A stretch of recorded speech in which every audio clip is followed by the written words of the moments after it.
Hey, what's going on, guys? Sudi here, also known as Sutayaya, according to Kalu.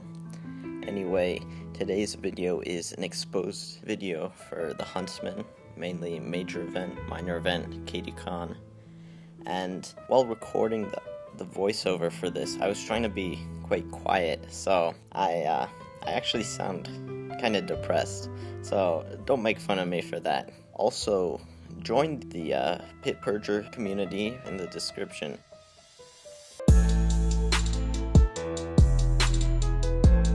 Hey everyone, I didn't want to make this video, but I was left with no choice. I've given these people every opportunity to resolve my conflict with them, and yet they continually decide to double down on their betrayal of me. I am, of course, talking about the group known as the Huntsmen. This video was initially going to be about how I was scammed by MajorEvent and KDCon, but while digging up dirt, I found out so much more. This video is here to expose these people as liars, scammers, cheaters, and all-around toxic players. I was scammed for my Critically Funky 3 Sweaty 3 mirror pants. The story behind them goes back to much before they were even in my possession. The situation started back on the day of the 1.0 full release update of the Pit. Ochil and I had reviewed the patch notes and saw the potential profitability of gems. We then proceeded to search on PitPanda's Mystic search for people with Crit Funky 2 pants with favorable side enchants, that when gemmed to Crit Funky 3, they would be extremely good. Ochil and I noticed that TSM Daquan had a pair of Crit Funky 2 David and Goliath 3 mirror pants, which we agreed to buy, gem, sell for IRL, and split the profit. Since I didn't have many feathers at the time, Ochil supplied me with his. For 10 feathers, I bought the pants from TSM and proceeded to give them to Ochil since I didn't have a PayPal myself. Ochil used them for a while and realized how insanely overpowered they actually are.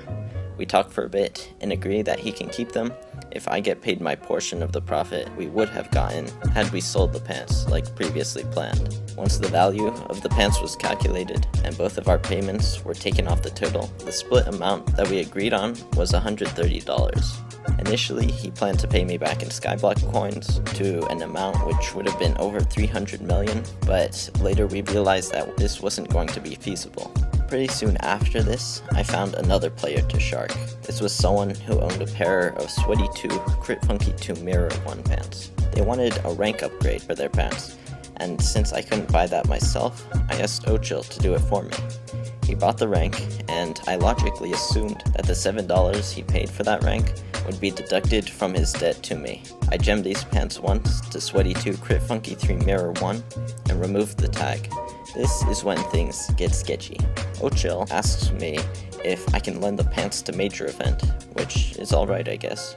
Major didn't really need them, however, being the friend that I was, we set up a deal. I would let Major use my pants to streak for a video on the condition that Pitfall got a shoutout in the process. Major used the pants, but never ended up making a video using them. Now, here's where the controversy starts. Major, without my knowledge, gave the pants to Zach, also known as Solo Skywars, also known as Yellow. You don't just lend items that aren't even yours without informing the owner first. When I found out about Zach using the pants, I sort of shrugged it off. Zach is pretty chill, so whatever, I thought. I wasn't using them anyway, so I didn't think much of it. The pants passed hands again, without my knowledge, to KDCon, who was on the Agenda account. I was never informed of this, and I would have never approved Cade using those pants, especially after what happened with the Crit Rich situation. Essentially, the Crit Rich situation is when I lended my Critically Rich 3 Wolfpack pants to the Huntsmen with the promise of footage that I could use for Pitfall or Feathers. I never received either of those things. When I searched my pants up on PitPanda and I saw that they were on the Agenda account, I immediately messaged Zach and Ochil asking if they could get those pants back. Cade, of course, refuses to toss them when I get this description from both Zach and Ochil. They both describe Cade as being weird, strange, bipolar, off his meds, whatever, as if those things excuse him stealing my item.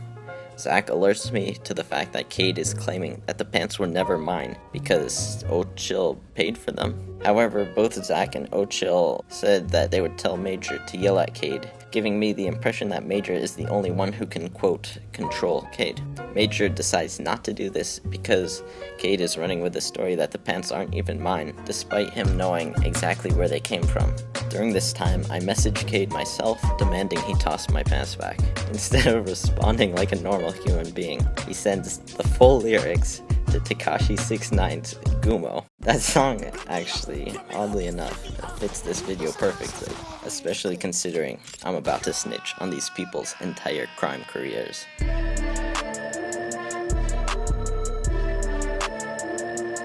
Things get extremely complicated some days later. The pants were still on Cade's account when he was banned for a year and stat wiped. They were gone.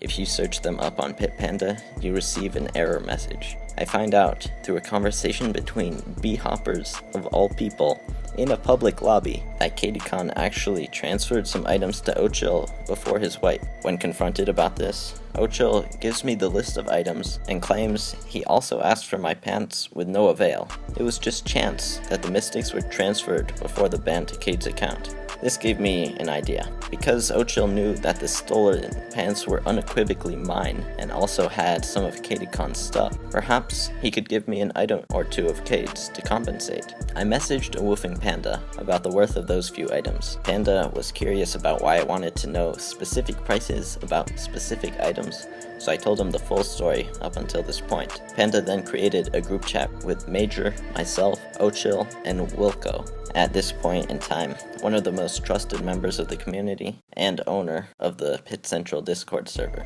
While this was happening, O'Chill transferred Cade's items to MajorEvent. After each explaining our own sides of the story, we come to an agreement. Considering that Major has some of KDCon's items, and the fact that he was the one who I lended my pants to in the first place, Major should be the one to compensate me. That could be in Cade's items directly, or in others of equal value to the pants that Cade stole. Here's proof of Major agreeing to me being compensated. After this, O'Chill and I hop into a call, and he says that Major could grind Ubers and pay me with the drops, but they'll discuss together and figure out how exactly I would be paid. Hop ahead a couple of weeks, and I still have not received the compensation I was promised. A few weeks before the making of this video, I DM Major again and bring up the question. He says he's still planning on paying me back, but a week later, he begins to completely ignore the next few DMs I sent him. I message a woofing Panda about this, who made another group, at which point Wilco confronts Major, who responds with this. Major promptly proceeded to leave the group and was put on the scammer list because of it. I also messaged LB, also known as Sido, about the situation so that he can give Major the scammer tag on PitPanda. Leaked DMs showed that Major is not happy about the situation being on scammer list and all, and explains how Sato and I were the reason he's on that list. He then infers that we'll be relentlessly hunted to the point where we'll never be able to prestige. These actions are very indicative of an innocent person. Major then creates an appeal ticket arguing that it's not his fault for the stuff that other people did. Yet, he agreed to compensate me. Though not being solely at fault, Major is definitely guilty. He was put on the scammer list for not compensating me with the items of KDCon, despite agreeing to do so multiple times. This story has a gray area though. Major has an argument, however small, to his innocence, in this case at least. The next situation though is much more black and white.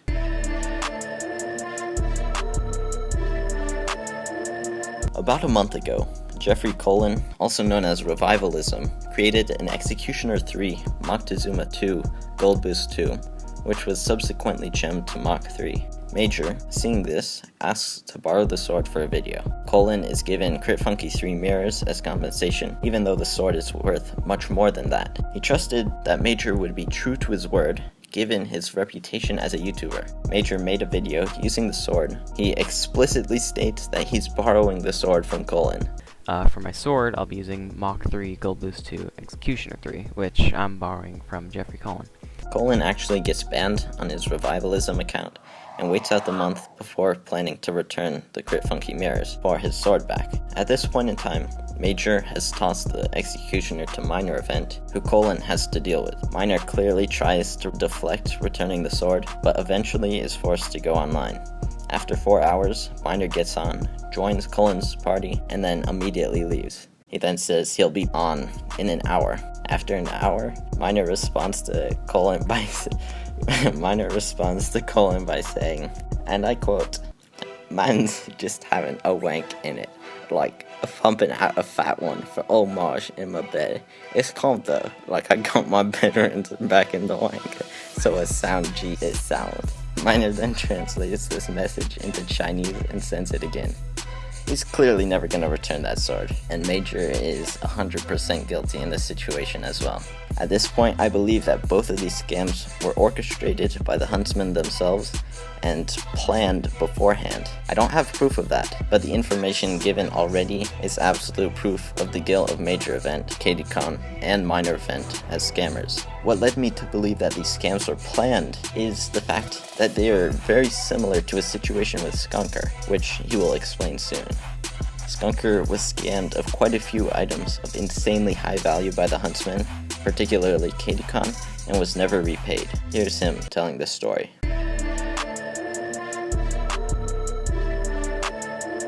It really all started after Kate and I became really well-acquainted friends. Basically before Mystics or whatever, we found each other in the lobby, we just started streaking, and then got into a call.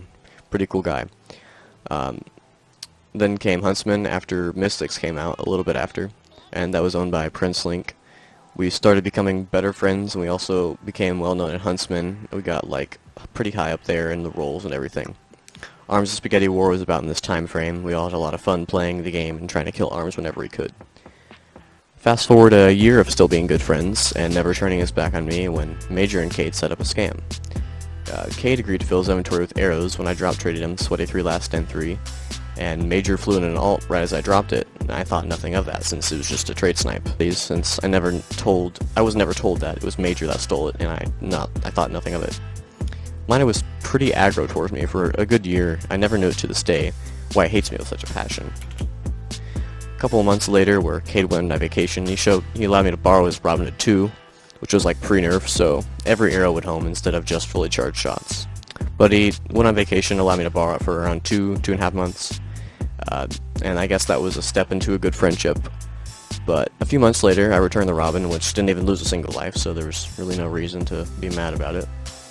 Fast forward into Pit Day Year 2, where the real item borrowing started. Mystics had gone along pretty well, and there's a lot of Mystics out there. Everybody had like a lot of G-set items and stuff like that, and then we each had missing puzzle pieces, so we solved that by giving each other items so we could borrow it. The trend probably continued to go around for a couple weeks. I even got to use the Perun 2 Executioner 2 XP Boost 3 a couple of times. Actually, at that time it was XP Boost 2, but Major didn't like that apparently. We also continued to do that back and forth motion where I would give him items for half a day and then he would return my items with his mine for the other half of the day. But then, Major, Ochil, Hazel, Minor, and Cade were all in some big plan that I decided to put into effort, which I did not know, into trying to make me quit the pit and hand over all of my items somehow. Cade later told me that everyone in the group knew about the scam, but nobody stepped up to tell me what was about to happen, which is pretty bad. But just around the corner, double gemming became a thing, and I had just gotten I had double gemmed a Billionaire 3 Lifesteal 1, Punisher 1 to Billionaire 3 Lifesteal 3 Punisher 1, and it was able to be gemmed again, which it was later. Minor was suddenly nice to me, and he never really did anything to me, contrasting the constant hunting. Ochil and Hazel would invite me to their groups where they tried to find bugs and abuse and bot. This was before Conclave and stuff, I'm not going to blame them. But there is a group for everything, from botting to crashing lobbies. But I was removed to these post-haste of the scam. Also, Major would invite me to a group called Minor and Cade would play Pit and overall have a good time. So fast forward a little bit more to right after double gemming and then more item borrowing later. It was a pretty normal day where I would give him my items and he would return, but this day was different. In the morning, I gave him a couple items that I wouldn't necessarily use for today because Bill Lifesteal, a couple pants, something like that. There's a full list I'll say in a second, but I wasn't going to use it because I was like gonna prestige or something like that. I don't really remember. But the list of items that I gave him before he took them would be Fletching 2, Mega Longbow 2, Wasp 2, ungemmed. Bottomless 1, Volley 3, Push Comes to Shove 2, ungemmed. Solitude 2, Crypt 3, Prick 1, ungemmed. Billionaire 3, Lifesteal 3, Punisher 1, double gemmed, but it can be gemmed again. Billionaire 2, Lifesteal 3, Strike Gold 1. Devil Chicks 2, Volley 1, Perun 1, Gamble 1, Punisher 1. Not really a good sword, but... And then Crit Funky 3, Mirror 3, TNT 2. Those are like the main items worth mentioning. I gave him a couple other like random, maybe a couple fresh. I think I also lent him a gem for something. Later that day, in a convoluted mess of Discord messages, Cade brought me to the realization that he used his friendship over a year and a half just to manipulate me into giving him what he wanted in the end, which is very sad. I really do feel like all these people are a great example of human garbage, no matter their gender, age, or color of their skin. Inside, they are sad, entitled, egotistical, hypocritical pit players that find the slightest enjoyment of backstabbing one of their closest friends just because they saw marginally better stats in a block game, where nothing really matters in the end. The thing that got me the most is that I've never actually had this experience before, which is pretty astounding, as I've been shown the greatest example of a... If you've seen Nils's video on how he was scammed by MajorEvent, then I need not say more. In summary, Minor manipulated Nils into giving him his Robin Hood, and then claimed that it was wiped by dupe detection. I have to admit, the video isn't structured well, and isn't the most polished, but the main ideas of Minor being a scammer, liar, and manipulator still get across.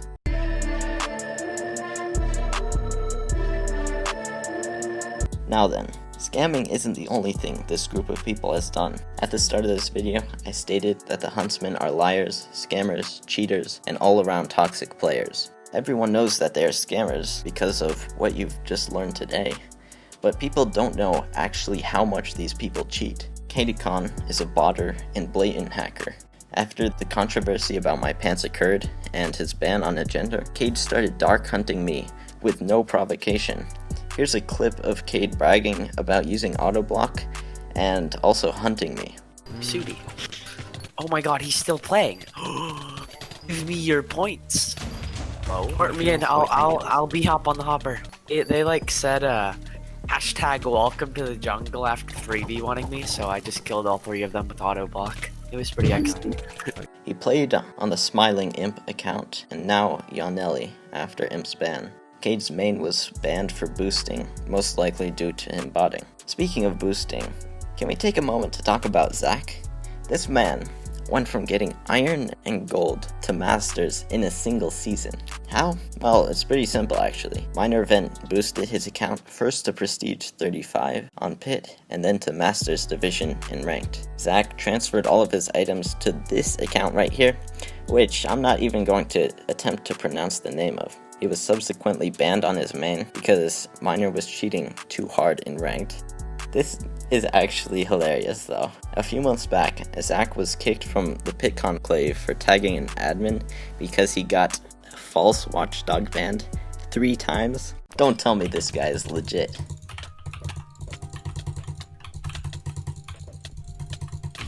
In the Pit Purger community, he was flaming someone for supposedly cheating, when he's a cheater himself. Apparently, boosting isn't cheating. Now, I don't take issue with the fact that these people cheat. In the pit, pretty much everyone cheats. To be completely honest, I'm guilty of quite a few similar crimes. The big issue I have is the fact that the personalities they push to the community versus who they actually are 2 completely different things. I think this comment on a recent MajorEvent video sums it up quite nicely. Major is a fake personality where he seemingly befriends people just to use them for his own benefit. To extend this further, he's tricked the community, he's tricked over 2,000 people, and he's tricked Minikloon, the admin. Take this video right here, for example. Right after Major's unban, he posts a prestige highlights where he projects the lyrics of the song in the video onto himself as if he's changed. Got no regrets, I made mistakes, but I learned from my lessons. That's complete BS, and here's why. If you don't know the story, Major was banned in late 2018 for abusing a duplication glitch. This glitch was done by opening 2 instances of the same Minecraft account and logging both onto Hypixel. Both of these instances would be able to get you into pit, but changes made by only one account would save. That means that you could transfer items, enchant stuff, and do literally anything without consequences.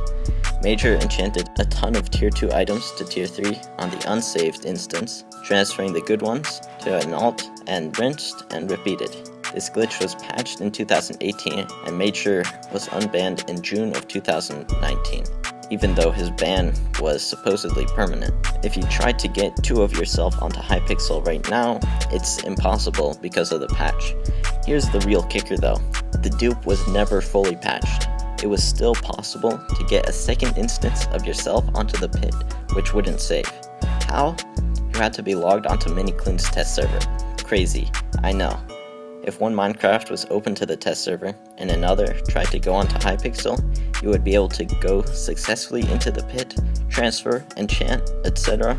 without any consequences. Who knew about this? A few players, including Major, Ochil, and myself. The test server wasn't opened up until days before the update, but at that point it was too late. MiniCloon severed the connection between the test server and Hypixel, inadvertently patching the dupe. On the day that the test server finally opened to Conclave members, Major realized that the dupe wouldn't work. Before this, however, he transferred tier 2 rares from his stash account to his main. I wanted to do a trade with Major, but he couldn't at the time because, well, just take a look. My biggest issue with the Huntsmen group is because of the lie they push of themselves being the best, legit, the most valuable members of the community. Even right now, Major and MajorEvent are both still part of the Pit Conclave. KDCon used to be, but he got kicked for a good reason. Because of what they've done, as shown by this video, I don't think that these people should stay there. Given my personal involvement, particularly with the duping attempt, I'm open to resigning from the Conclave myself, if that's what the people want. Now, after getting put on the scammer list, the Huntsmen have been targeting Sato and myself, but I expect that to escalate with the release of this video. Major even called his dark hopping friends onto Sato after a 1v1. Apparently Sato was auto-blocking. I don't really see it, but that doesn't take away from the fact that Sato was brutally murdered after what was supposed to be a fair 1v1. He's auto-blocking! Major claims that he told his friends not to go after Sato, but I'm calling BS. This is exactly what Major has done time and time again. He pushes the lie that he has no control over his friends when they do things that make him look bad. It's why he, quote, wasn't able to get my pants back from Cade. It's why he couldn't get Miner to toss Jeffrey Colin's sword back, and it's why these hoppers went after Sato. When Major says that he has no control over these people, he's trying to push the responsibility off of himself and onto others. Sato reacted to Major's comment by saying, "I swear, all Major ever does is toss blame onto others and throw others under the bus." As a viewer, what can you do? Well, for one thing, leaving a like and commenting is extremely helpful. Subscribing is cool too, but not completely necessary. Given the way that YouTube works, videos with more likes and comments are pushed forward more. I'm trying to bring as much light onto this situation as possible, so sharing this video would be a great help for that. I'll post updates in the pinned comment down below, and as always, thanks for watching.